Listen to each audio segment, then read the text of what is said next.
people look online and they see every 20-year-old driving a Lamborghini, Yeah. doing this, doing that, and it's all bullshit. 95% of them Yeah. don't make money, Bro, don't have we businesses. know the guys, right? Most of this are rented shit and stuff, yeah. Exactly. And Most of the people online don't make as much money as they tell you they do. bro, it's amazing to have you here, Joshua. Thank you, bro. I'm very much looking forward to this episode. I remember when we met the first time last year, also here in Belgrade, so Yes. literally like exactly 1 year ago. We were bowling. That's when I think we first met. Yeah. And I remember you having a quite intriguing energy, I feel like, because you were smiling all the time. Thank and you, bro. you had the aura. Thank you, bro. And yeah, I mean, in today's episode, I really want to talk about a lot of your journey, about your insights, your reflections on everything as well. And also, obviously, I assume we're going to dive into some sales stuff as well. Of course, bro. So, That's what I do. yeah. How did you end up here? First of all, thank you for the compliment, bro. I think I try to be like a very energetic person and a very happy person all the time. And yeah, thank you. You gave me a good compliment. That works out. How did I end up here? I met the founder of Helix. Like we got on a call like 2.5 years ago, and then he started building Helix. And of course, when he had been doing his first couple events, I got here, got into Helix. And this is pretty much how I got here. Just trying to network with more high-level people. I think when you're networking, I don't like to network with. I mean, I always like to be the smallest fish in the room, kind of, and or like fish in a pond, smallest guy in the room. And I think Helix is great for that because you can just, bro. There's so many high-level people here.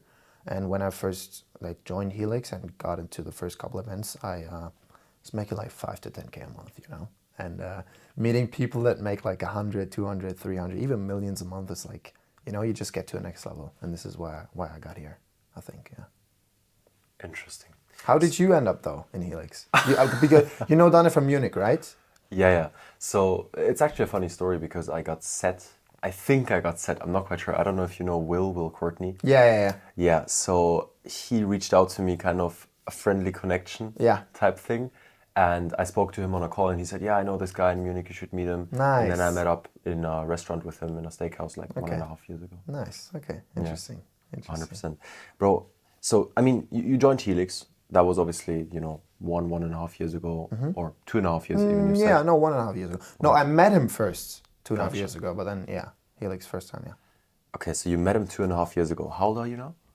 Now, I just turned 21, so we met when I was still 18. That's crazy. Yeah, we came far, bro. We came a long way. Okay, so you met when you were 18. You were making 5 to 10K a month. When did you start getting into that direction? Because I assume you were in school and doing your thing. Like, how did that happen? Yeah. So, just right after school, like when I was finishing school, like you started watching YouTube, started watching, Iman Gadzhi, Alex Hormozi, that kind of stuff. And then bought Iman's course, of course, like everyone. Got into the agency game and realized pretty quick that as an 18-year-old and you don't have any skills, then you got to learn skills. So that's what I teach people now, and you do as well. It's like, once you're 18, you don't have any skills. And you, like every 18-year-old, like most of them, if you ask them, they say they're going to be a millionaire at 21.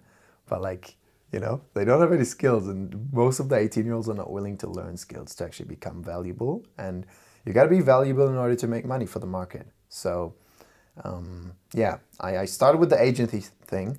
I did a bunch of cold calls. My co-founder, which was a school friend, which is like a stupid thing to do, right? Starting with a friend from school, but he was supposed to do the marketing. I did the cold calling. We closed some clients, but they all left because we didn't get the results because we didn't have any skills, right? And then I realized like, fuck, I need to change something. I need to learn skills because this is what Alex Hormozi told me on YouTube. And then I got into sales, started doing sales, did that for 2 years, and now I do sales coaching because, I gained a lot of experience, right? Like about 4,000 sales calls, hundreds of thousands of talks to people, probably 50,000 outreaches, and millions of revenue. And now I can confidently teach people how to sell. That makes sense. Would you say that you had like a a natural ability for sales in school as well? Were you good at talking and interacting? Yes, I was always good at talking. I like to talk. That's true. But and always like as you said, like had positive energy and was like outgoing, kind of like an extrovert. But I wouldn't say I had like a natural ability to sales at all, like not at all. Now people tell me, yeah, you got that naturally. You're like the type of guy that is into that. But this just came through like pure volume and learning. Because when you look at my first like couple sales calls and sales appointment, you wouldn't say that I have an ability. You know, you say like, bro, this guy stutters and sucks. you know, I just did it so much that it's like unreasonable for me to not be good at it, because this is how you actually learn a skill. If you want to learn a skill and you don't have a natural ability, you can just do it so often that it's unreasonable for you to be not good at it. You know, because when you start a new thing, you're gonna suck. And you gotta like embrace the suck, kind of, because like of course you're gonna suck. You've been doing it for the first time, right? It would be weird if you would be good if you just do it for the first time. So you suck and then you do it more, and then you suck a bit less and then you do it more, and then you're okay and then you do it more and then you become good, and then you do it even more and then you become good. So you just gotta do it so often that it's unreasonable for you to be not good at it. Does that make sense? For sure makes sense. I have one question on that though, because Yeah. this is me personally. You did cold calls. You told me a story before where you were at that company and you were doing like 120, 130 dials, and everybody was telling you you don't belong here because you have too much motivation almost. Yeah. Where did that come from? Because for me, bro, when I was doing cold calls back in the days, I was like, this is fucking awful. I want to stop immediately. Yeah. I did cold calls for my own thing first, right? And then I got into like a couple different. I opted in for a couple different companies and started working for a couple companies. When I realized it doesn't work out on my own, I gotta learn skills first. And I always had that thing where I was like, I learned that from Alex Hormozi pretty much. It's like embrace the fucking sucking, you know? Embrace it, because of course you're gonna suck. It would be unreasonable for you to not suck, and then you just gotta stick through it. And when you embrace that, and when you realize also that you're gonna suck at first, but the more you do it, the better you get, and then you can just stick through it. You gotta stick through it, and that's the same with your clients as well. You know, they I'm assuming they don't have the skills yet. You teach them the skills, but it's gonna take a while. It's gonna take a couple months. Of course, they skip like years when they work with you, of course, but it's not gonna be like that. You know, it still takes a couple, like maybe a couple of weeks. Sometimes you get insane results, but like a couple of hours. No, but like a couple of months most of the time, right? Yeah, for sure. No, that makes sense. Okay, I mean, well, you were outgoing in school, right? You Yeah. didn't have a natural sales ability, but you were kind of good at that already. Yeah. And then you went into sales. Now, you're obviously currently working with people to help them get into sales and make money with sales. Yeah. And Well- B2B as well, to be fair. Yeah. B2B as well. What would you say makes a big difference there? Because I assume you didn't really have the guidance that you're now giving people back then. What do you feel like makes the difference for the people that you're actually working with now? Yeah. I mean, for me, it kind of was like when I started in a sales job, I sucked as well, right? So I, like in the first 3 months, I made like 2.4K in 3 months. And I was working like 10 hours a day, 7 days a week, right? So, and then I was looking at other people in the company doing the same amount of volume or even way less volume, and doing like 10, 20, 30K a month, right? Doing the same stuff. I was like, how's that possible? And then I looked at YouTube again, Alex Hormozi. It's like, bro, they just have more skills than you, right? And I was like, okay, how do I how do I skip like the sucking part? How do I skip that as fast as possible? And it's like, I just brought coaching. I read a lot of books. I read like 40 books, and I bought coaching programs pretty much. And this is exactly what I'm doing with people now and what you're doing with people, because you buy other people's mistakes. Like you don't like the light bulb kind of thing, right? He tried it like 10,000 times to get the fucking light bulb rolling, and then on the like 10,000th time he made it work. And now we buy all of the 10,000 mistakes he made, like doing that, right?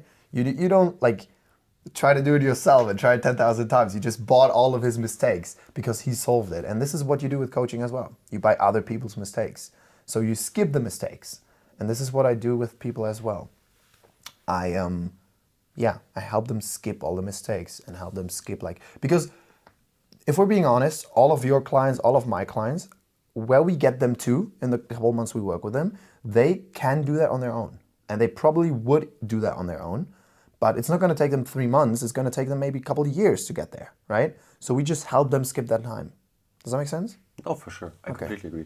I'm always telling this to people, like, fundamentally, I truly believe that anyone can do pretty much anything as long as they are committed enough. Yeah.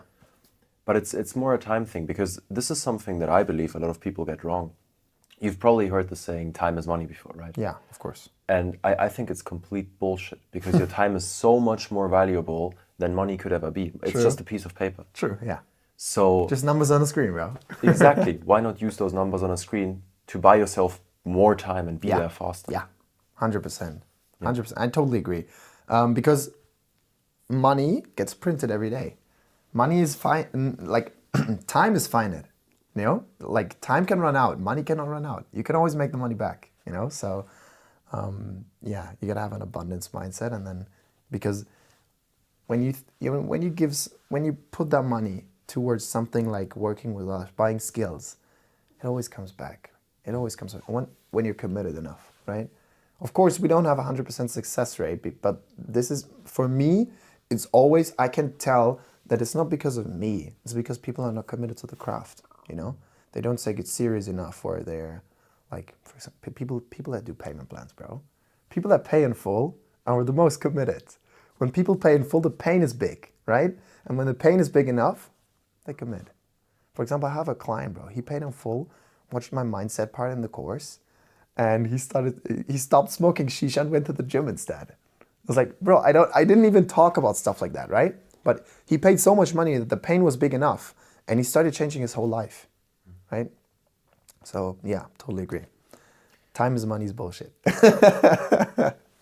It's interesting because you literally hear that everywhere, bro. Like everyone says it, and it still doesn't make any sense. Yeah. Do you feel like first you gain confidence and then you make money, or do you make money and then become confident? That's a good idea. That's a good thing. I think you don't get confidence by shouting affirmations in the mirror.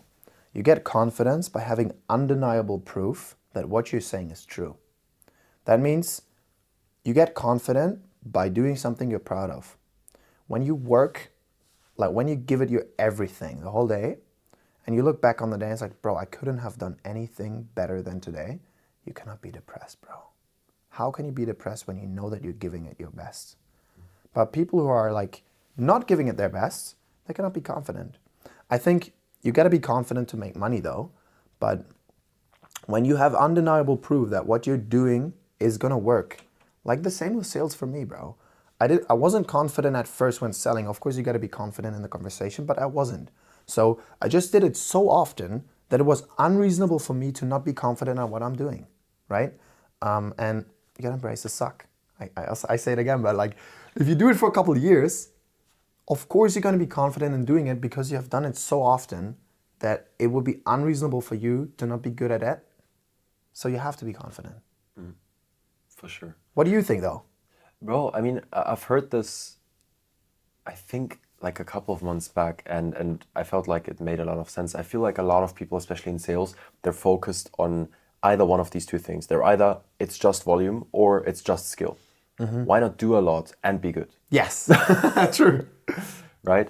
So, no, I completely agree with you. And this is also the thing. I have a lot of people that I'm working with, and sometimes before I start to work with them, I also have to kind of realign their expectations. Because I feel like in this online money bubble, people look online and they see every 20-year-old driving a Lamborghini, doing this, doing that, and it's all bullshit. 95% of them don't make money, Bro, don't we have businesses. we know the guys, right? Most of them are rented shit and stuff, yeah. Exactly. And Most of the people online don't make as much money as they tell you they do. Even bro, some people at the event, some people on this event, bro, they do payment plans to pay for this fucking event, you know? So you crazy stuff. But yeah, keep going. No, that's crazy. Yeah, you know, that's insane. But keep going, yeah. No, I mean, bro, for sure. Like, this is the thing. I feel like you get such misaligned expectations from that then when you start to do it and then it doesn't work out, like, you're like, fuck, like, why is this not working? Yeah. But the reality of it is, the average millionaire is 45. Yeah. You have time. Yeah, you do. So be very patient with the outcome, but very urgent in the action. Yeah, true. I mean, also, all of the guys here who are very successful, and all of the guys, like, I met almost 100 millionaires in my life, right? There is a bunch of people online that make good money, right? There are these people. Most of them are bullshitting, but there are these people. And what I can say is, all of the guys I've met that make good money, even at a young age, even 20-year-old millionaires, right? They have been doing it for years, bro. All of them. Like, I didn't meet a single guy, like, for example, Dimitri, crypto guy, right? He's 19, bro. Got a bust down. He makes 100, 200, 300K a month sometimes. If you ask him, how long are you into crypto? Bro, he's in crypto since like 15, 16 or something, right? So he's been doing it for years. So to have that idea, you start at 18 and you're a millionaire at 19 or 20, is bullshit, bro. All of the people you see online that are actually like, I said most of them are bullshitting, but all of the people that are actually doing, for example, take Iman, bro. He started at 15. So now he's 25. He got 10 years in business. And this is why the average millionaire is 45 as well. Because most of the people, they start at like 30. They start at like 35 or something. It would be interesting to actually look up like what the average age of a company founder is. Like you can look that up and like, for example, in Germany, when the, in Germany it's called GmbH, when the average GmbH is like founded, it's like in Germany you pay 25K to found a GmbH, which is like a serious company. But it makes sense because people start late and then it takes a couple of years for them to be a millionaire. And it's the same with sales as well, right? You actually looked it up? Yeah. What's the average age? Late 20s to early 30s. Yeah, see? Exactly. So they start early 30s and then it takes 15 years. So yeah, makes sense.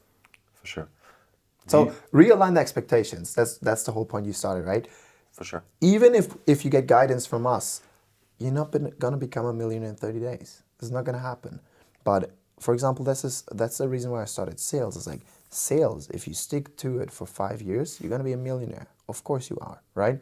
I mean, look at me. I've been doing it for 2.5 years and I'm probably going to be there next year, right? So, or look at you. How long have you been doing business for? Like 2 years, 3 years? 2.5 to 3 years. See? Like you're almost there, right? Like getting there. Yeah, in a half a year maybe or something. So, realign expectations. That's a very good thing to say. I also tell my people like, for when I do B2C, right? B2B is different because B2B can change a lot. You've experienced it yourself, but like B2B can be very quick because some people they just need like what we did. Like we didn't do that much, but I gave you the right information and you applied it and it changed a lot in a quick amount of time. But that's because you had a very, very good base, right? All of the B2B people that have a very good base. But like B2C, I tell them, bro, even if I teach you sales, you're not gonna make 10K like after the program, right? You're gonna start as a setter and it's gonna suck. But you can make money online, you can work from everywhere in the world and you're gonna make like 2, 3, 4 grand maybe, and then work your way up from there. But this is what I tell people, I set that expectation like clearly. And I think it's very important to set that expectation in the sales call as well. And people appreciate that. Like people appreciate when you're honest to them. And it's like, bro, you're gonna become a millionaire in a couple of years, yes, but you're not gonna become a millionaire once you finish my program. And like people like when you're honest like that to them. I feel like. For sure. But in the marketing, you're gonna say you're gonna be a millionaire in 30 days by my course. but that's also because the market is so like intense in what people claim. Yeah. Because there's so many people that don't know what they're talking about, claiming you'll make $10 million in fucking 30 days. Mm-hmm. You kind of almost have to do it to get people to even listen in the first place. Yeah, you gotta make that like bold fucking statements to get the... Exactly. I mean, bro, look at your content, right? I know that you're on purpose saying things that piss people off. Yeah, of course. But it works. Yeah, you gotta do that, yeah. For sure. No, that makes a lot of sense. Do you feel like this is a very interesting question that I like to ask people, and mostly I get the same response. So I'm very Okay, interested let's to see. what it Let's is. see if I get the same result. Do you feel like you became happy through money? Good question. It ties back to what I said before about the confidence kind of part, because you get happy from knowing you did your best. I think you get happiness from seeing the results of the hard work you put in. I don't think like happiness is something you chase. Happy is something you get from putting hard work in. I mean, I get happy from buying my girl stuff, you know? I don't get happy from buying myself stuff, Same. right? So you get happy by seeing what your hard work like gets other people. Like when I give my parents money and I see the face of my parents, like, right? When I see like how they light out when I just come with cash, that makes me happy. But this is only because I know that I've earned it and I put hard work in over years to get to that point, and that makes me happy. But having the money myself and spending it, like, I couldn't care less, bro. When we went to the mall like yesterday, I bought clothes for 300 euro. We had dinner for 300 euro, like the three of us. Doesn't make me happy, bro. But giving the 20 euro tip yesterday to the waiter, that made me happy. You know what I mean? Like spending money on yourselves, like it's cool, right? You get the lifestyle, you get the content and stuff. It's all right. But having then the talk at dinner and talking about, bro, this is only possible because we put in hard work over years, that makes you happy. Does that make sense? For sure. So what you're saying is that you, if I understand correctly, Yeah. you gotta be proud of yourself, right? Yes. Yeah. So, yeah, being proud of yourselves makes you happy. Like, how can you, like, when you look back, depressed people, when they look at their life, when you look at their life, they probably haven't accomplished anything. Like, most of the people, when like most of the depressed people, when I would have their life, I would be depressed as well, bro. You know? But when they would have my life, they would not be depressed. Because most depressed people are not proud of what they do with their life. You know? Like, they're fat. They don't have friends. They're losing hair. They're smoking weed, whatever, right? When you look at their life, you would be depressed as well if you would live that life. But when you put in hard work over years and become a person of value, build yourself up, how can you be depressed? I completely agree. It's more or less about you looking back at where you started and seeing where you're at now and consistently getting one step ahead. Yeah, and of course all the things that come with it, right? I mean, the money is cool, but going back to like money is a finite thing, right? Like it's just numbers on the screen, but what it gets you, that's what, yeah, that's what kind of makes you happy. You know, money helps you in that way to experience stuff, and experience is what makes you happy. I think, yeah. I mean, I feel like money brings you comfort, but you don't need to make much money to have comfort, I feel like. Like if you're making, and yes, 10K a month for a job is a lot, but not in business. If you're making 10K a month, for example, you're very comfortable, right? Doesn't mean that now everything is great. And I Yeah. feel as though if you are somebody that's unhappy with your life, when you have a lot of money, that's like the worst place to be in because you have nothing to work for. That's why these rich kids that get born into family offices and these Yeah, things. they take drugs, they're depressed. Yeah, of course. Exactly. They don't have anything to be proud of, right? I totally agree. Yeah, 10K a month is not a lot. Like I spend 10K a month, you know, and it's like it's gone like that. It's like I mean, I have a good life, but I don't have like the crazy life, right? So I totally agree. I think if you look at it like that, if you look at like just money for the sake of like, if you put it on a pedestal like that, it's going to be far away, because like the version of you that has that money is a version of you that has that money. It's not far away, it's not close, it just is. But you, by putting it on a pedestal, you make it far away. But it doesn't have to be far away. It's just another version of you. You can become that version the next day. Like, but when when you put that thing on a pedestal, that money on a pedestal, that girl, that car, that whatever, if you put a car on a pedestal, like this is my dream car, whatever, and then you put it far away. But the car is the car, you know? The car, like, of course it costs money, but money also is, you know? It's not that money is far away or money is close. It is what it is. And by you putting it on a pedestal, you put it far away. How do you stop putting it on a pedestal? Do you feel like you have to experience it, or is it a choice you can make in this split moment? That's a very good question. I think both, to be honest. But it's very, very hard to not put stuff on a pedestal, you know? Because when you're poor, it's far away. It like physically is far away, but mentally it doesn't have to be far away. But it's very, very hard to not put stuff on a pedestal when you're poor, right? It's like when you're poor, saying 10K a month is easy is like, it's, you know, it doesn't feel right. But 10K a month is like, it can be easy. For us, it's easy now. Sometimes we make that in a day, right? But like now it became easy. But that's also because I envision it to be easy, you know. And saying you need to experience is a very, very good thing, because this is also my experience last time when I was here with Helix, right? Met people that made 10K in a day, and like before that, I was like, bro, that's not possible, right?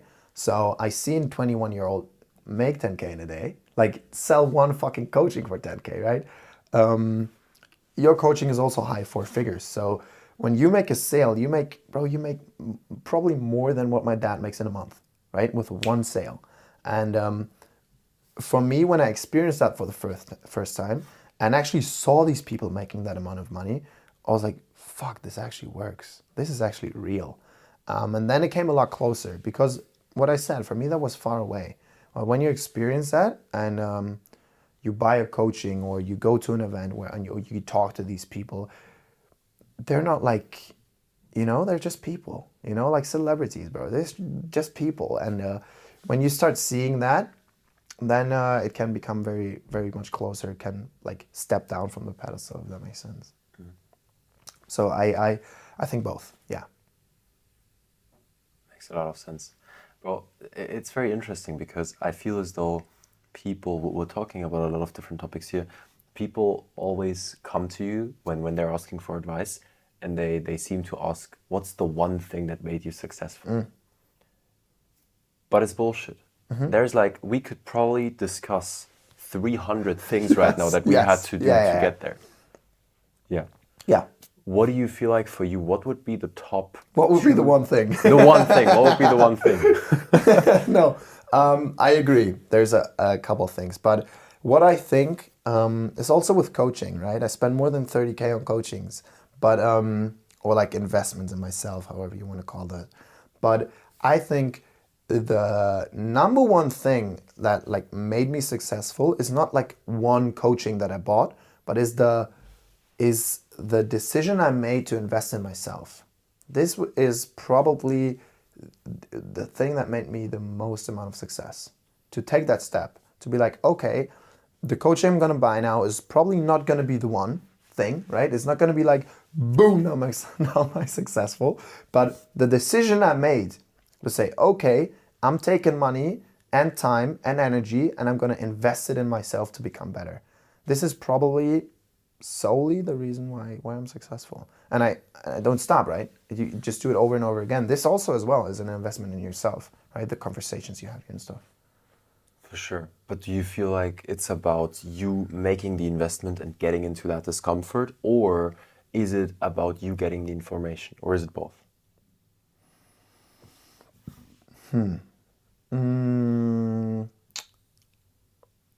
Both, yes. I think when you pay a lot of money, you instantly commit more, you know? I could tell you, like you could tell me something, you could give me the information, like, let's say I pay you 5K for coaching and you give me the information, right? After I pay you the 5K. You could give me the same amount of information and all the same for free beforehand, and I probably wouldn't be as successful with the information as if I would give you the 5K. Because the 5K make me listen more, make me commit more, make me like take more action and stuff. So the pain I get by giving you the money is making me commit more. So I would say yes. Also, that's what I said. People that pay in full get better results because they experience more pain.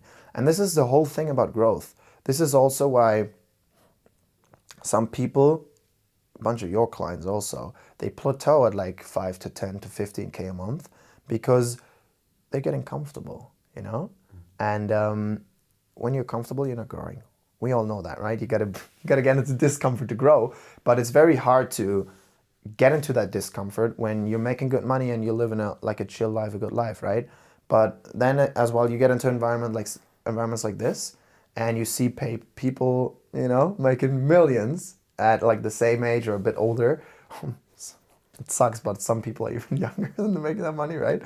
Then you experience pain again because you're like, fuck, bro, what am I doing wrong, right? So what you got to do in order to grow is associate more pain with staying the same than the pain of growth. Because the pain of growth is always going to be there, but the pain of staying the same has got to be greater than that. This is like the same thing with a sales call. You got to make him like the money he's giving you at the end. The pain of, he's going to have pain by giving you 5K, right? For the coaching or 10K or whatever, right? But, or like in my case, 3.5 or whatever you want to call it, but it's going to be pain to give you that money. But what you got to do in the sales call is so make him like the situation he's in right now has got to be so painful that he associates more pain with staying like he is right now than giving you the 3.5K or the 5K or the 10K. So giving you the money in the end has got to be less pain than staying the way he is right now. And this is everything, right? It's also with growth, like not even investing money in coaching, or it's like this, the growth, like the same. No, also, not only about money. Let's say you are always late, right? And it's not that bad because you're always late a bit, and the pain is not great enough. But then you have to pick up your mom, and your mom like is waiting, and she gets into an accident because you were late. The pain then is going to be very, very big. So the next time you pick up your mom, you're going to be early, bro, right? Because the pain got so big. So the pain has got to be so big, the pain of change, because being early the next time is pain. You're going to change behavior, you're going to change who you are, whatever. The pain is going to be big. But the pain of staying the way you are, being late again, having your mom go into an accident again, is a lot bigger. So then you change. That's a very good example. Yeah. I like that. I know. I do that in my course as well.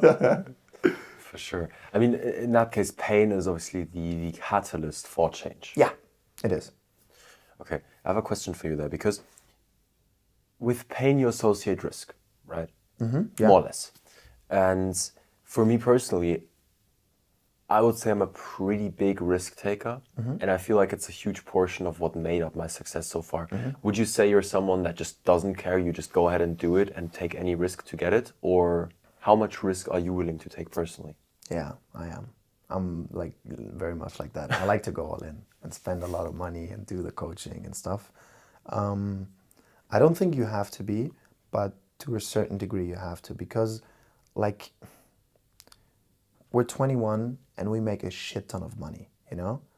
It's unreasonable for a 21-year-old to make the amount of money we make, right?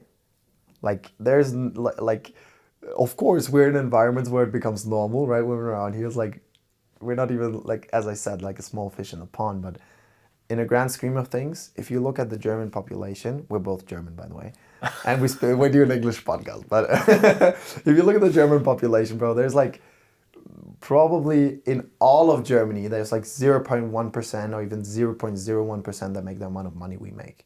And in our age group, it's like going to be even less, right?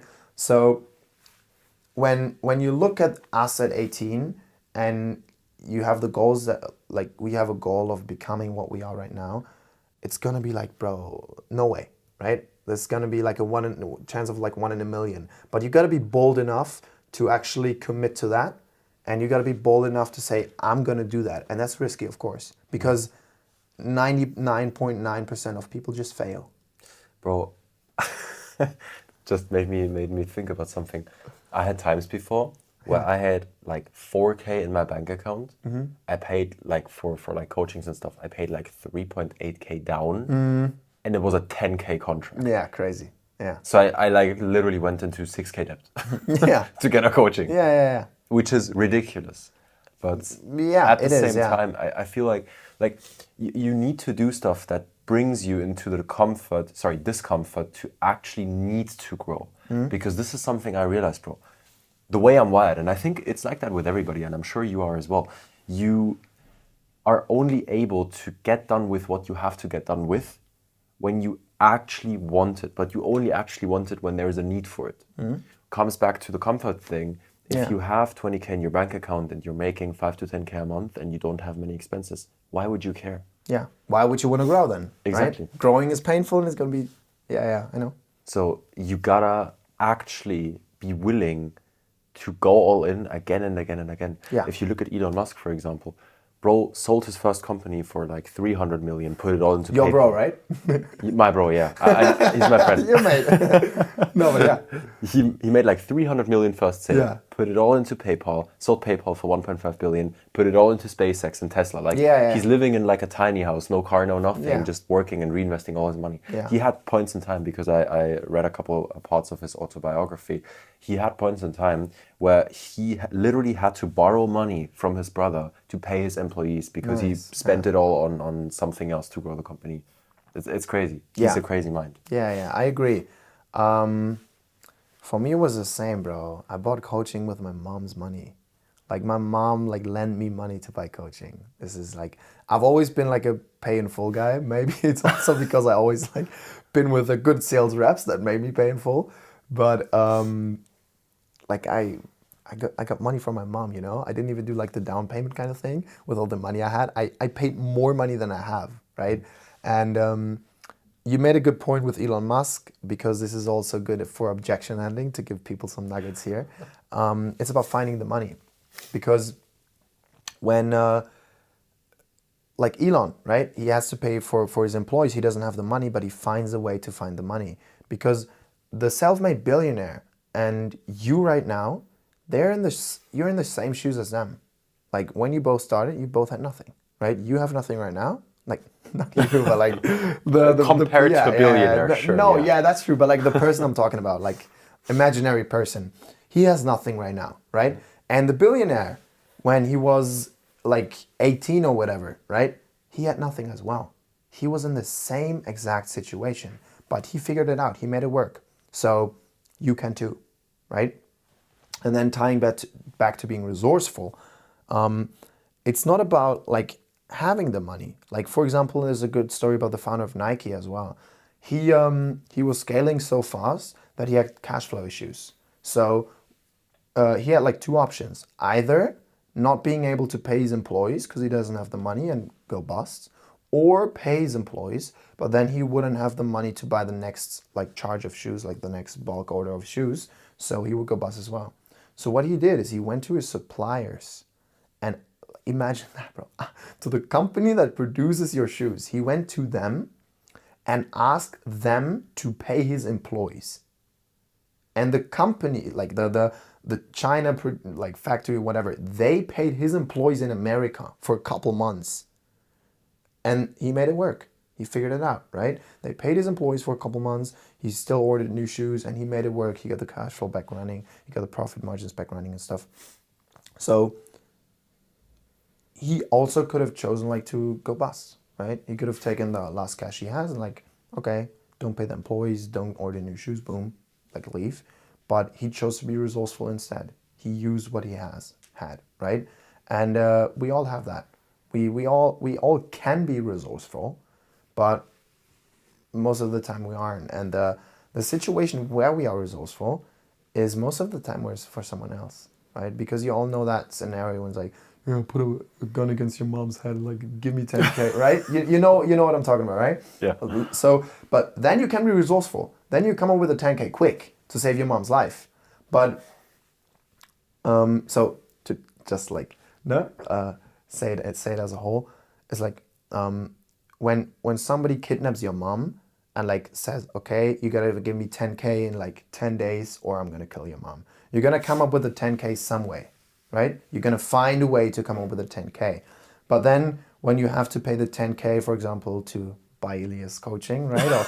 or become a client with me or whatever, right? Yeah. And invest it in yourself to become successful, then people don't have the resources, which is bullshit, right? You have the resources when it's for your mom, but you don't have the resources when it's for yourself. Doesn't make sense, right? So you got to learn to be resourceful. I have a question for you. So a lot of what we're saying here, we're talking about this guy made it happen. He came from nothing. You can do the same thing. That's kind of the whole theme of it. But there is luck involved with anything. Yeah. I've heard you say this before. I want you to kind of go in detail on this topic a bit. You said that... You know what I'm about to say, right? We'll see. You said that you don't want to believe anything that's not good for you. Yeah. Right? Do you feel like it's then smart to tell someone to just go for it because the other person made it work, even though there is luck involved? Yeah, I think so. Okay, there's two topics here I wanna go in depth on. First thing is, of course, there's luck involved, but you can create your own luck, and volume negates luck. This is a big thing. Volume negates luck because, for example, I have a B2B client, right? He's building up his agency, and I'm teaching him on sales and stuff, sales department, and he's doing cold calls. By the way, guys, cold calls, crazy shit. Merit, for example, my business partner, right? He has an agency and he makes like 2 million a year with the agency. He's the only guy that does the sales part. So he has a business partner. The business partner handles the fulfillment and client success and everything. Of course, they have employees, right? But the sales is only him. And he does 150K a month of new revenue with solely cold calls. He does only cold calls. No ads, no nothing. No employees. One guy doing cold calls making 150K a month. But going back to the luck thing. Volume negates luck because I have a guy, like B2B coaching guy, right? He does, like, when you do cold calls, you got to do 150 to 200 a day. If you're doing less than that, don't even start, right? What are you doing? What the fuck are you doing? Volume negates luck. But he does cold calls. He does cold calls now for like 2-3 months. And he's been cold calling every day, getting okay results, not the best results, but I keep telling him, bro, volume negates luck, just keep going. You're going to get that one client or you're going to get that blah, blah, blah. Of course, he gets a couple clients, right? But he's 18 and unreasonable for him to be a millionaire at 18, right? We talked about that before. But he's slowly getting there. And then, like 2 weeks ago, he got one business, one girl actually at the phone who has a connection and she needs his service badly. So she was like an instant close. She closed the next day or maybe even the same day, I don't know. But she has 70 people who are in the same niche as she, who have the same need as she. So they closed. He delivered a good service. The next week, 70 people who had the same issue that she had called him and wanted to become his client. That's crazy. So all of a sudden, my bro got lucky. But he created that luck. You could say, oh, he made one call and got 70 people who wanted to buy his service. But bro did 4 or 5 or 6,000 calls beforehand, right? So he created his own luck. So that's like a big thing. Like you can create your own luck. When you look at me and like you say, oh, you're good at sales, you got lucky, you got that ability, blah, blah, blah. But I created that. I did 4,000 sales appointments. Like, or not even sales appointments, closing appointments, right? Setting appointments, like, let's not even talk about that. It's like 50,000 or something. But you can create that luck, right? And it's the same, like cold calls. Bro, 5,000 cold calls. And then he made that one call that changed everything. But without doing the 5K prior, he wouldn't have made that one call. In addition to that, he potentially wouldn't have been that good Yeah. that he could get her on That the as actual well. closing. It ties back to what I said first, right? Do it so often, it's unreasonable for you not to be good. And now, this was the first thing, right? Creating your own luck. The second thing is like the beliefs. Don't believe anything that doesn't serve you. It's a very good line. Not mine, unfortunately, but I just use it. I 100% agree to that statement, because also goes back to the pedestal thing, right? When you believe it's close, it becomes closer. When you believe it's far away, it becomes far away. But why would you believe that it would be far away if it doesn't serve you, right? So everything I believe in life is making me more powerful. Why would I believe in anything that doesn't make me more powerful? I had that when I actually bought a coaching and learned that. The quote is also not from the guy I bought the coaching for. The quote is, I don't know, but I had this thing about beliefs. I always had a belief, like when I was 14, I took, like in Germany's antibiotica. Yeah, like medicine. Medicine, yeah. When I was 14, I took that medicine, and that medicine kills like all the bacteria in your body. So after that, I got sick a lot because my bacteria and like my immune system was like fucked, right? I took it for the first time, and my immune system got fucked. So I got sick a lot. And then I started to develop that belief, because I took that medicine, I'm now gonna get sick a lot because my immune system is like fucked up, right? So from that point on, from 14, I got sick like every 2 months. And I was like, okay, I'm getting sick again, of course. This is the kind of guy I am right now because my immune system is fucked. And then I learned about beliefs. In the coaching I had, I was like, what kind of limiting beliefs do you have that kind of hold you back? And it instantly clicked for me. I was like, okay, I have that belief about myself, that I'm just a guy that gets sick often. And then I said, okay, maybe I have to change that belief. And it was hard for me. But from that point on, I started to develop a belief that I'm not a guy that gets sick often. I'm a guy that can't get sick. And having that belief, by the way, having a belief, it doesn't matter if the belief is true or false. From the outside, when people look at you and say, bro, he has a crazy belief, what the fuck is he doing? He's a crazy guy. But when you have that belief, it doesn't matter if it's true or false. When you would look at my situation and I would say, I'm a guy that doesn't get sick, you'd say, bro, you're sick every 2 months. What the fuck are you talking about, right? What a dumb belief to have. But I like envisioned that belief. I like implemented that belief in my life. I put it in my head. And then I developed certainty and conviction to that belief. This was like about 500 days ago. I actually got sick a couple days later after developing that belief. But for the last 460 days, I haven't been sick one day in my life. Like 460 days, not sick at all. The 5 years prior, sick every 2 months. And I'm actually at a place right now where when, for example, my girl is getting sick and she's like, oh no, don't come near to me, don't hug me or whatever. I'm sick. I don't wanna give you bacteria, you know, I don't want you to get sick as well. I'm like, you forgot, I can't get sick. Hug me, please. Give me the bacteria. Make my immune system stronger. I can't get sick. Come here, bacteria, right? So I actually embrace that and I hug her and we kiss and whatever. And I still don't get sick because I can't get sick anymore, right? I have that belief. I can't get sick. I have that belief that I'm gonna make that money. I have that belief that I'm gonna hit that goal. I have that belief, and with enough certainty and conviction, you create your own reality. Like the beliefs you have about the world and the beliefs you have about yourself, with enough certainty and conviction, they create your reality. So let's say you are a crazy guy and you put on a cape and you have the belief that you're a guy that is a superhero, right? like a fucking crazy guy, right? From the outside, you look at that guy and it's like, bro, he's crazy. What are those beliefs? He's not a superhero. He's a guy walking around with a cape looking like an idiot, right? But he has so much certainty, he has so much conviction in that belief that he experiences life as a superhero. He goes through life and he has the best fucking life ever because he's a superhero, right? In his life, he's a superhero. His beliefs with enough certainty and conviction create his reality. And when you would experience reality from his eyes, he's a superhero. just had that image on top of my mind, and I kind of had to Right? smile there. Yeah. You have like image now, like a stupid guy walking around in a cave. But like, he has the best life ever. He's a fucking superhero in his life, right? So you gotta have the same belief for you as well. When you go for that coaching, when you make that unreasonable, because there was a thing you said first, right? Would you like say to people, make that jump, buy that coaching, or invest in yourself, or like do that risky stuff, even though from the outside, like the chances of success are low.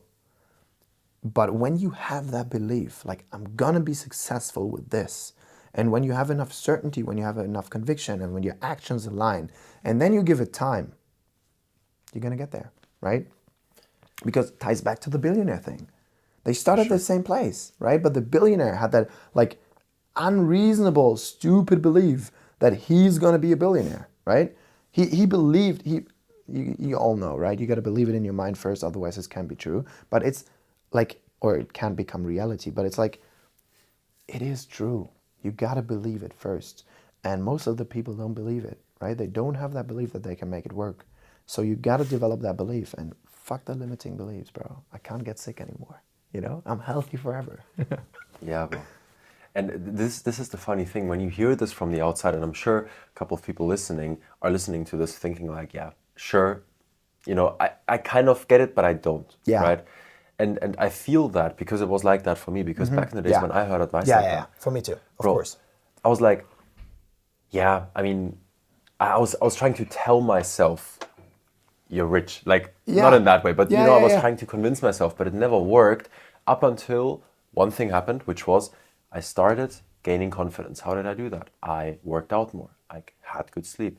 I got into a better circle of friends. I worked on myself, and then confidence comes, and then you can change your beliefs. Yeah. Because you're confident in yourself. Yeah. Did you do it the same way, through confidence, or how do you develop that belief? Say you're in a situation where you have a lot of limiting beliefs, you don't make money, you make a bit of money, but you want to make more, you want to do more, you want to be better. How do you change those beliefs? What's the first step to doing that, would you say? That's a very good question. For me, what did it was actually buying a coaching. I bought a coaching, and then that gave me more information, and then that made me change beliefs. And also being around people, I think, right? What you said of changing the circle. This is what the event did last year for me, right? When I was at the event last year, I made maybe 10K a month, right? And now I do 40 or 50 sometimes. Like, and now that I do that in a day or maybe in a week, right? This is average week for me now, what it was back then in a month. So, but this was only because I saw people doing it, and this changed my belief. For me, making 50K a month was like far away. It was on a pedestal. Now making 50K a month also ties back again to the uncomfortable thing, right? To the pain thing, because making that jump to make 50K a month was a lot of pain. There was a lot of growth that had to happen.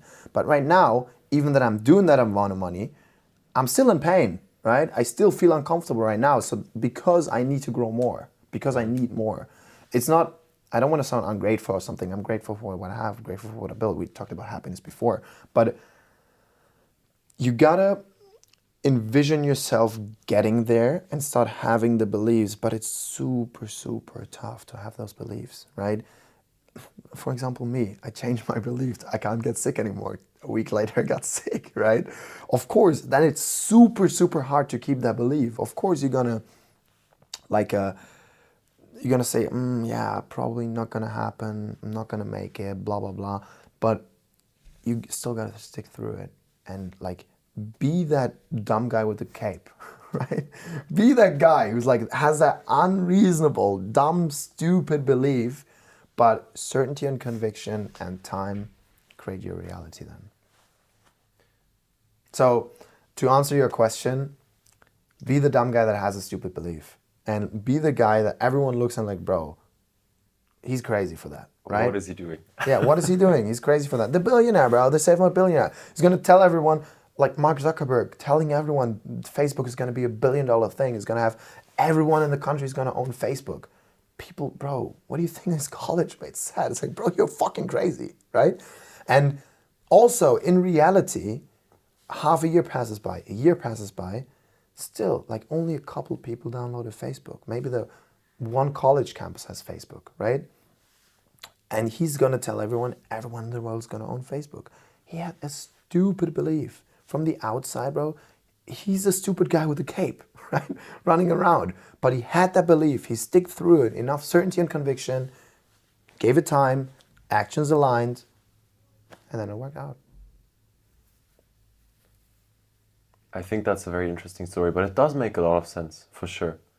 It's an interesting thing when you think back on people's story and how they even got to where they ended up. Yeah. Right?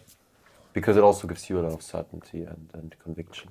Yeah, this is the same guy with Edison and the light bulb, right? From the outside, he had that stupid belief that he's gonna make a light bulb. And like everyone's like, bro, you're crazy. That's never gonna work out, right? But he had that belief and he stuck through it. And he tried it so many times, it worked, right? He had enough certainty and conviction. And he gave that energy to the universe. Did you have a lot of people telling you that what you're trying to do doesn't make sense when you started out? Yeah. Everybody, like family, friends, or were there certain people that also did support you and did say, let's go, let's do it? To be honest, no, actually not. I have a nice quote, was like the first 100K you make, or like the first 10K a month you make, is from strangers. And the doubts and like people saying you're not gonna make it, that always comes from friends and family. So the people doubting you and telling you it's not gonna work out, those are friends and family. And the people giving you the money and making you successful, those are strangers. Which is like super weird, right? It should be the other way around, but it's not. Because the reality is like everyone has limiting beliefs, right? And you're like a product of your environment. So people around you, of course, are gonna say no and like it's not gonna work. However, one thing I have to say is, even though my parents are, like, from a perspective now, poor, right? Like it's never that I didn't grow up poor, right? The fridge was always full, but that was about it, right?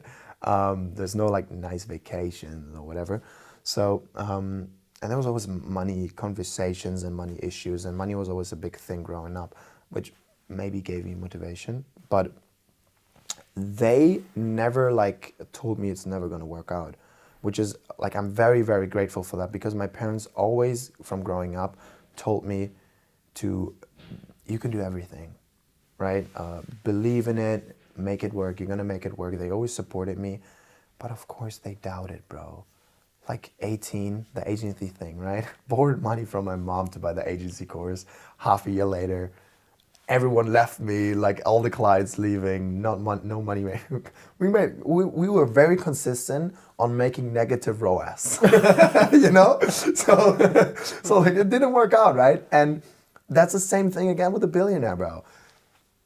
Like the outside is telling you it's not gonna work. The results are telling you it's not gonna work, but you gotta be stupid enough to still believe that you can make it work.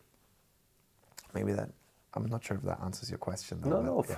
for sure. I find that interesting because How was it with you though? Did you have like the same support system, or do you have people telling you, or like, because you grew up in Munich, you had a lot more money around you, but I actually not. So yes, Munich, but I come from the countryside. Like the town I was in is an hour and 30 minutes by car to Munich. okay. And the only like people there So to no make you supercars around. understand, bro. To make you understand the culture there, if you had a BMW 3 Series diesel with 150 horsepower, that was a very good car there. Yeah, okay. And there was like, I don't know, in that town there's like 4,500 people. Yeah. All people around there, the only thing they do is wear lederhosen and drink beer all day. So Crazy. like that's kind of where I came Okay. from. But the thing is, like, I'm also very grateful for that, because my parents, it was the same thing with you as well. Yeah. Like, That's good. They W parents, supported bro. you. W parents. For sure, bro. It's been a huge impact, because, bro, Yeah. you said your mom lended you money to buy the agency course. My mom did as well. Yeah, And it crazy. probably was even the same fucking W course. moms. Thank you, moms. You probably even got this course as well. Yeah. Crazy, bro. That's insane. But yeah, no. Mom's lending us money to buy the same scam course. It's crazy. Yeah. But I mean, that was, the way I saw it as well was like, yes, the course didn't help much, but it was the catalyst for getting into the space. Yeah, and what I said, starting. right? Doing the, like, having to make that decision to invest in yourself, right? And to have the catalyst to go that route, which is like, For sure. I'm not gonna say, which is also like, I bought so many courses, right? But those were all stepping stones, and I'm very grateful for the first like kind of mentor I had, which was actually back then was trading, which was the first thing I bought when I was 16. I actually like, it wasn't a high ticket course. It was like 200 a month, but I stayed with this guy for like 1.5 years. So I actually paid like a high ticket thing, but he said that, and he put that in my brain from like 16 years old, which is like, this is probably not going to be the course that's going to make you a millionaire. But what you can do is you can see this as a stepping stone. Like, it's not going to be like when you're poor here and you're rich here. The one course is not going to be the bridge, but what the course is, it's going to be like the first part, right? So you have the first part, and then you buy the next course, and you do the next investment, and you get the next mindset shift and whatever, and everything is going to get you further to that goal here. So stop envisioning that of course your course is going to make everyone a millionaire. No, like, stop envisioning Buy my course. I'm joking. that it's going to be the one thing. It's not the one thing. Everything is a stepping stone here. And of course you can make that one investment and have it be like the one thing that changes everything, right? But in reality, it's probably not going to be. But what everything is, it's a stepping stone in the right way. Nice analogy is like, you don't have to be a sniper. You don't have to look years and years and then find that one thing and snipe it. But what you have to do is be like a soldier that walks towards the target. Because as long as you walk towards the target, you're going to get there, right? But the sniper chills back, and maybe he doesn't shoot ever, right? So he's going to stay poor forever, right? So rather be the soldier that walks consistently towards the target. So you just gotta be like the soldier. And you can also use that in a sales call. It's like, do you think, even if it's not gonna be the sniping thing, Elias is not gonna make you a millionaire in 30 days, but do you think investing money with Elias is gonna bring you closer to your goal? Of course they're gonna say yes, right? So when you think it's gonna bring you closer to a goal, and you know it's not gonna be the one thing, it doesn't have to be the one thing, but you're gonna be like a soldier and walk towards the right way, I think it's a good investment here. Of course it is. Close the deal. Right? For sure, bro. Yeah. Okay, that makes sense. Now, I actually do want to jump to another quick topic here. So, obviously, you've been into sales yourself. I would say, changed your life financially. Yeah, it is, yeah. And now you're helping people do the same thing. Why do you feel like sales, because I know you believe this, why do you feel like sales is like the number one vehicle to financial success? Or maybe life success? It's a deep question. To me, ties back to Alex Hormozi again. I'm sorry. He just was like, you gotta learn skills in order to become successful, right? And sales is like a skill set where you, while learning the skill, while working in a company, while building up yourself, you make money, right? When you learn marketing, probably, even if you start at a company or you study it or whatever, it's gonna take you a while to be so good that you make a lot of money. And it's like exponential, right? So it's gonna go like this. And the first couple of years, probably you're gonna stay poor, right? So with sales, it's you make money in the process, right? Which was very, very, was a good thing for me, because that means I'm gonna make money while, becoming good at something. And when you start a business, you're bad, so you need to learn skill sets. And learning the skill sets can take a couple of months or it can take a couple of years. And only then are you gonna be able to make a good amount of money. But with sales, it's like most of the time you make money from day one, right? If you don't make like 2.4K in 3 months like I did, but I was 18 selling to 50-year-olds, it's a different story. But for example, when you become a setter, right? And you have a full list of, like when you do cold calls for a company, right? It's like, you gotta have some sort of success, because volume negates luck, right? Even if you cannot sell at all, one of the 200 people you call that day is gonna say, okay, let's do it, right? You're always gonna find an idiot with enough volume. But to tie back to it, I think sales is kind of everything in life, right? The way you talk, the way you like approach girls, the way you do this, the way you do that. It's everything is selling, right? You want to go to a restaurant with your girl, but you know that she doesn't want to go to that restaurant. You got to sell her on going to the restaurant, right? You want to get laid, you have to sell your girl getting laid with her. Or you want to get a girl's number, that's also selling, right? You got to sell yourself. Or you want to sell product, you got to sell there. So sales is like everywhere, right? And when you master that skill set, you will never have problems in your life again. So I think sales is a skill set. When you have mastered that, you physically can never be poor again. Because to give a nice example here, my cousin is 25 years old. Tim, geiler Typ. It's a good guy, but he has a master's degree in economy, right? It's like in Germany, it's BWL. It's like a very common thing. A lot of dudes go there and do that because they want to become rich and they think it's going to make them rich. He started working at a big company in Germany, and then he moved with his wife to Singapore because his wife got a very, very good job in Singapore from a very big company in Germany. She's head of Southeast Asia, so it's like she makes like 400K a year as an employee, which is amazing, right? It's like one of the top roles. So he moved with her.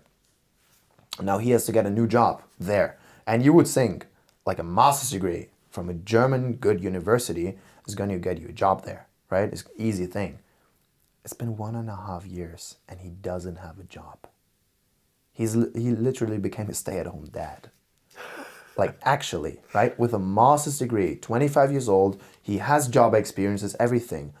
When I would go to Singapore, I would walk in an office, I'd say, bro, I'm 21 years old. I've closed millions, right?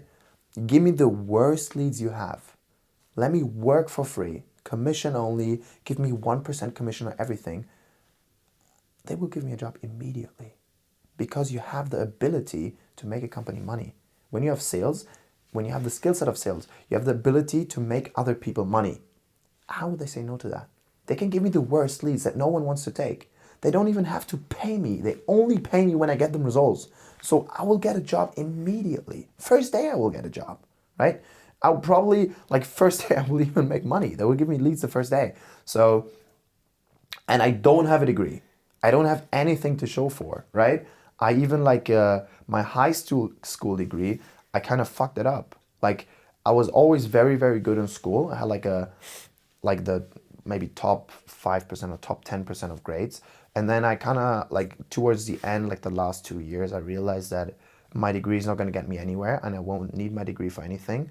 So then I started the trading course and stuff and sat at the class with my computer trading and stuff. And then I went from like top 10% to like maybe top 25% or top 30%. So I kind of fucked it up in a way.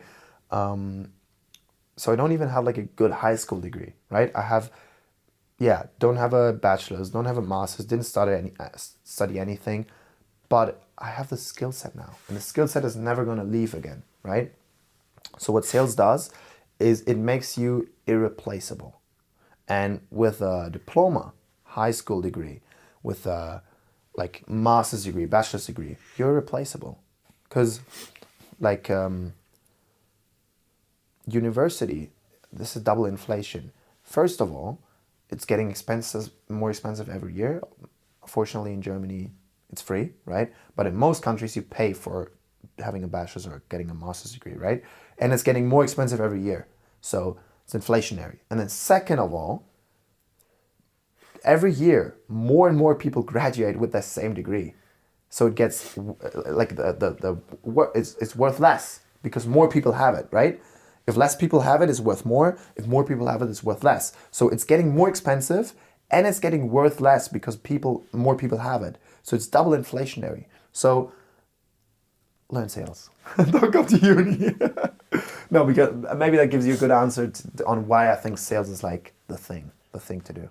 No, for sure. It does. And I agree, bro. I mean, bro, I feel like we haven't even talked about these things before. We have very similar situations because I also had like a Abitur in Germany. High school degree, high school degree. And I don't have a bachelor's, master's or whatever. I have a question for you here. So this is and we're both rich.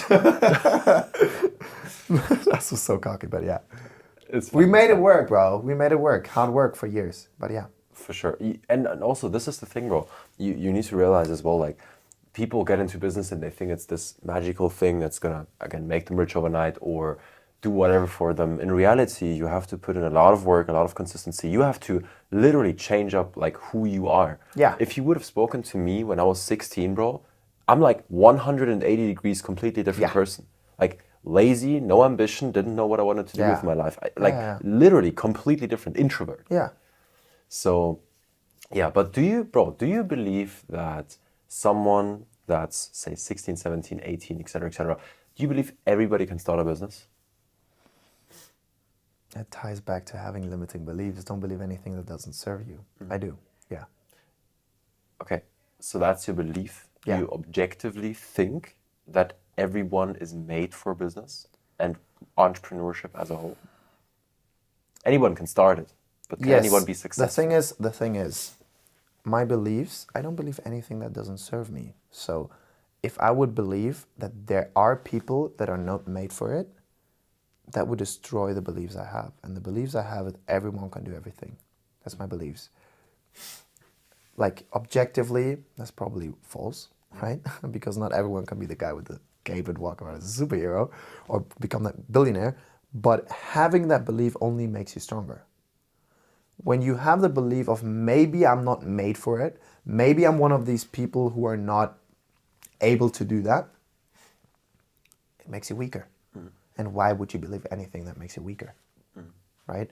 I had the conversation with my dad once when he said that, because I said that to him, everyone can do everything. And we talked about, like, in Cologne, the city where I live, there's like certain areas, it's in Munich as well, it's like certain areas are poorer, certain areas are richer, right? And I said everyone from that poor area can get into that rich area in 10 years. And he said, probably not. He didn't agree with me. And I said, if you go to them and ask them, do you believe you will be living in that rich area in 10 years? They're going to say no, right? If they believe they cannot make it, how can they ever make it? But if you would ask them, do you think you can live there in 10 years? And they said, yes, I'm going to give it my everything. I will live there in 10 years, 100%. I think that guy's going to do it. I think that guy's going to live there. And even if he does not make it in 10 years, he's going to be at a far greater place and he's going to be closer to that goal of living there, right?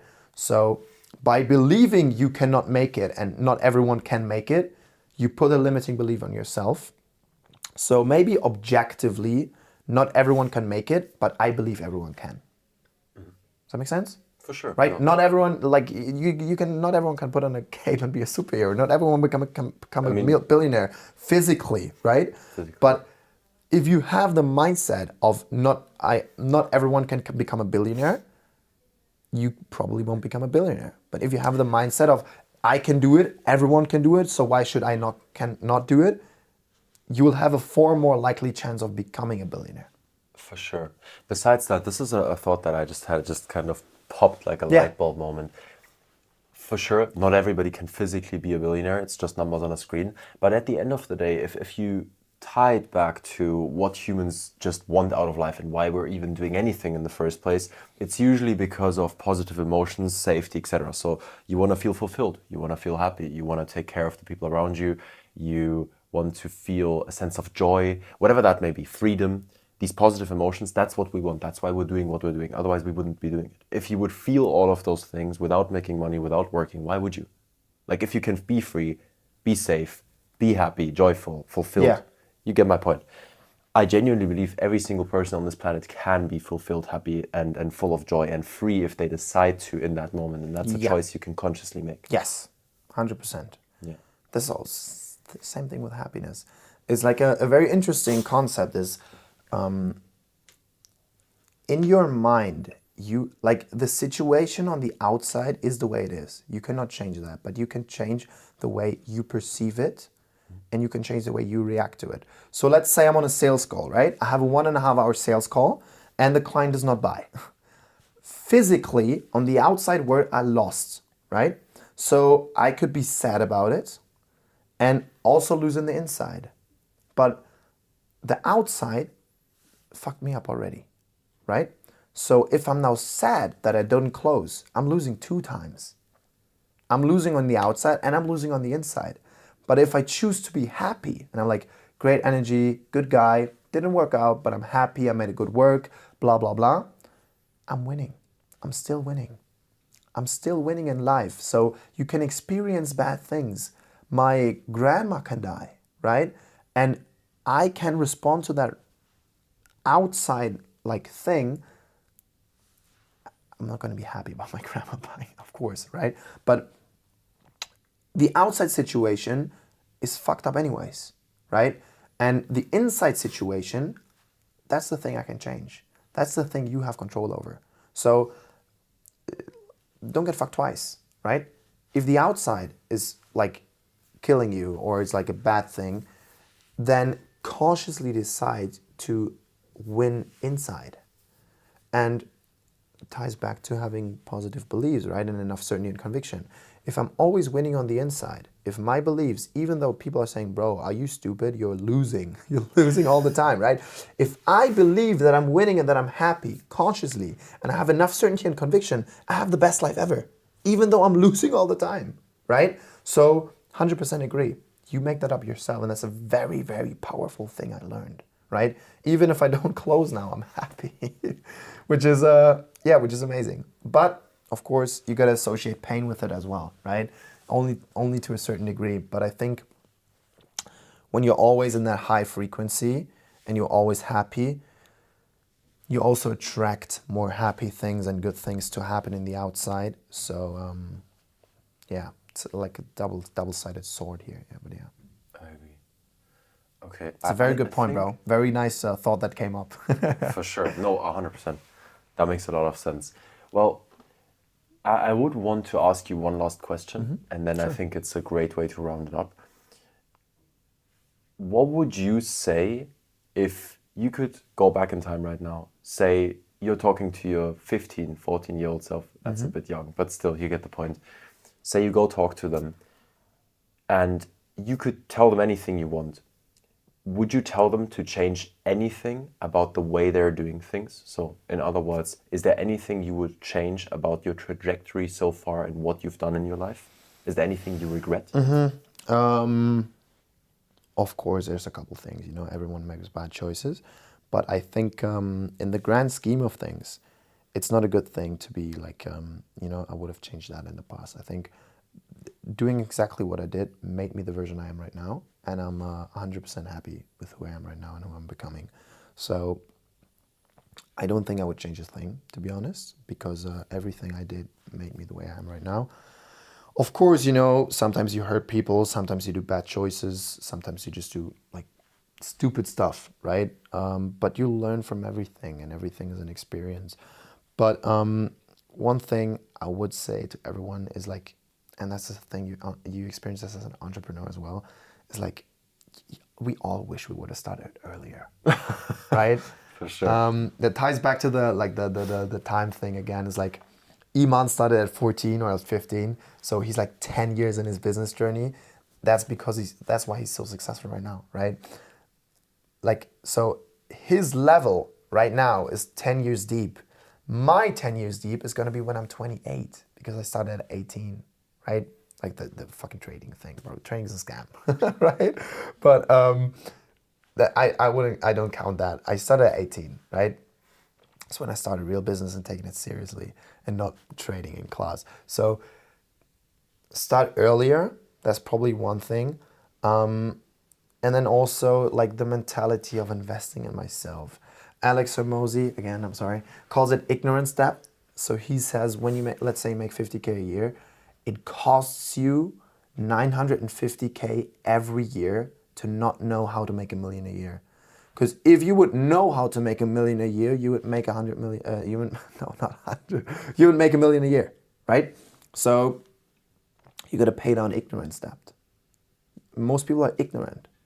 They need to understand that you just don't have the knowledge and the skills that it takes to get there.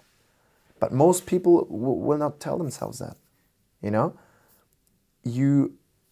you are and the results you have and the money you make or the person you are is just a result of the actions you took and the decisions you made, which is a very hard pill to swallow for some people. Because if you're still working in a 9 to 5, like at 40 years old, it just basically means the results you're getting means you're not worth anything to the market. We make so much money because we're worth so much to the market, right? And we're irreplaceable. So we get what we are worth, which is a very, very hard pill to swallow for people. Because when you're not making enough money, you're not worth anything. That was the same thing when I was 18. I said, why am I not making the amount of money I want to make? Because I wasn't worth it. I didn't have the skills. So I had to learn the skills first. I went through so much shit.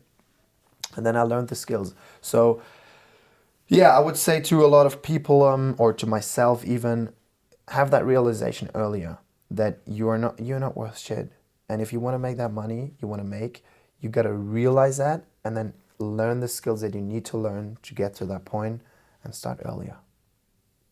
That's probably the thing. That's probably the one thing. But in hindsight, I don't really regret anything. No. That's amazing. That's very amazing advice and an amazing answer. Thank you, bro. Bro, I appreciate you for coming on. Thank you. Good podcast. For sure. Great nice episode. One. Thank you. A lot of value dropped here. Sure, bro. We'll run it back sometime.